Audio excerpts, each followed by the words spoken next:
লক্ষ্মীর ছেলের মতো কানের চামড়া গন্ডারের চামড়ার মতো করেছে যে পুলিশ, তার নাম লক্ষ্মীর গন্ডার পুলিশ। আসন সংখ্যা বেশি পেল বলে তাদের সমস্ত দুষ্কর্ম জাস্টিফাই হয়। আর এই জামিরুল জেসিবি, শওকত মোল্লা, আরাবুল আর এবং এই জয়ন্ত সিং, এদের দিয়েই তৃণমূল চলছে। কোনো মানুষ ওদের ভোট দেয়নি, ভোট লুট হয়েছে। বাংলার লজ্জা। অভিষেক বন্দ্যোপাধ্যায় এমনি জন্য পালিয়ে গেছে, জানে দাওয়াতে ইসলাম দিয়ে ওর নাম হয়ে যাবে অভিষেক মুস্তাফা, ওই জন্য পালিয়েছে। বুদ্ধিজীবীদের এখন ধরুন ব্যাপারটা হচ্ছে এরা সব জুতো চটি চেটে এদের সংসার চলে, আর এখন প্রতিবাদ করলে সংসার চলবে না।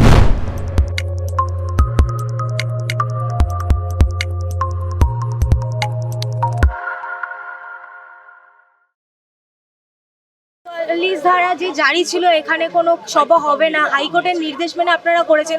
অভিষেক ব্যানার্জিও তো এখানেই সভা করেছেন। বেআইনিভাবে করেছিলেন।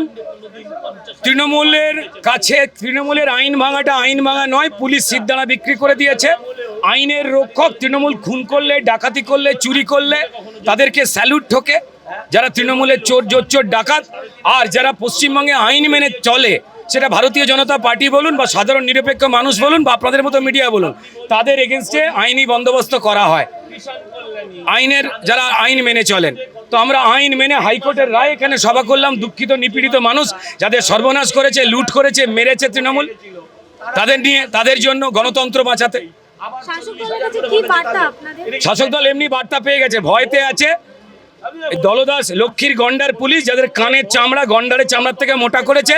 মানুষের কান্না যারা শুনতে পায় না, বিচারকদের ভর্ৎসনা কোর্টে গেলেই পুলিশ যে ক্রিমিনালদের হয়ে দাঁড়ায়, তাও সেটা তাদের কানে যায় না। তাই লক্ষ্মীর গন্ডার, লক্ষ্মীর ছেলের মতো কানের চামড়া গন্ডারের চামড়ার মতো করেছে যে পুলিশ, তার নাম লক্ষ্মীর গন্ডার পুলিশ।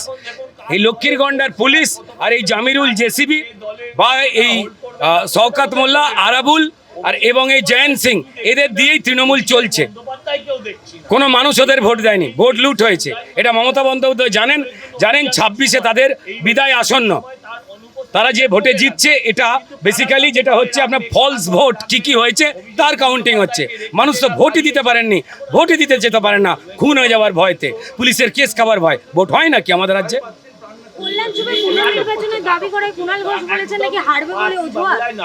দেখুন, কুণাল ঘোষের কথা বলবো না। কদিন আগে মুখ্যমন্ত্রীকে চোর বলতো, তারপর বলতো সন্দেশখালী তৃণমূল জানতো এই সমস্ত ঘটনা। তারপর উনি কদিন আগেই পরিষ্কার বলেছেন যে এই চাকরি চুরিও তৃণমূল জানতো। যদি এই কথাটা সত্যি বলতো, তাহলে কুণাল ঘোষ দাঁড়িয়ে বলুক হ্যাঁ ওই কথাগুলো সত্যি, তৃণমূল চোর, মমতা বন্দ্যোপাধ্যায় সারদার টাকা ঝেড়েছে, সন্দেশখালী আমাদের পরিকল্পিত প্ল্যান। বলে দিন।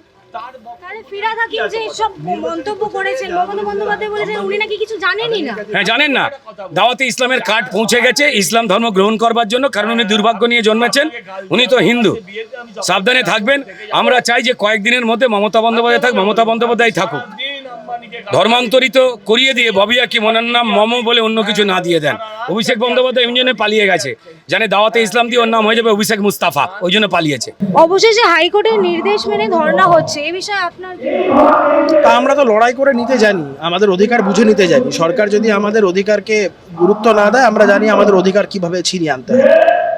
তাহলে এটা কি শাসক দলের বিরুদ্ধে একটা বার্তা? শাসক দলের বিরুদ্ধে লড়াইটা সবটাই তো শাসকের বিরুদ্ধে, এই চোরেদের বিরুদ্ধে, এই লুটেরাদের বিরুদ্ধে, অন্যায়কারীদের বিরুদ্ধে আমাদের লড়াই চলবে। নির্বাচনে, দুই একটা নির্বাচনে তারা আসন সংখ্যা বেশি পেল বলে তাদের সমস্ত দুষ্কর্ম জাস্টিফাই হয় না। আমরা রাস্তায় আছি, মানুষকে সাথে নিয়ে অন্যায়ের প্রতিবাদ যেমন করছি, যেমন আগেও করেছি, এখনও করব। শুধু একটা কথাই বলবো, শাসক দলের যারা সদস্যরা আছেন তাদেরকে বলবো, এইটা কথাটা মাথায় রাখা উচিত। অত্যাচার ততটাই করবেন যতটা সহ্য করতে পারবেন। সময় পরিবর্তনশীল, ক্ষমতা সবটাই পরিবর্তনশীল, এই কথাগুলো মাথায় রাখবেন।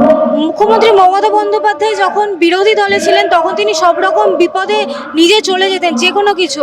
এখন তিনি নিজে যখন মুখ্যমন্ত্রী, পুলিশ মন্ত্রী, তখন তো উনি কিছু করছেনই না। তিনি করবেন না, কারণ রাজ্যের যত যেই দুর্বৃত্তায়ন হয়েছে, এই দুর্বৃত্তায়নের প্রধান অনুপ্রেরণার যে শক্তি, সেটাই হচ্ছেন মমতা বন্দ্যোপাধ্যায়।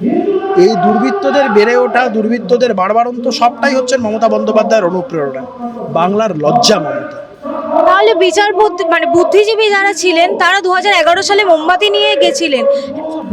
বুদ্ধিজীবীদের এখন ধরুন ব্যাপারটা হচ্ছে এরা সব জুতো চটি চেটে এদের সংসার চলে আর কি। তা এখন প্রতিবাদ করলে সংসার চলবে না। দু একটা দেখবেন যেই ক্ষেত্রে কখনো একটুখানি ভাতায় টান পড়ছে বা পয়সা করে দেওয়া বন্ধ যখন হয়ে যাবে, দু একজন মুখ খুলবে, কিন্তু মানুষের ইস্যু নিয়ে কেউ প্রতিবাদ করবে না, সাহস দেখাবে না, কারণ তো পয়সা বন্ধ হয়ে যাবে, সংসার চলবে না। Thank you sir.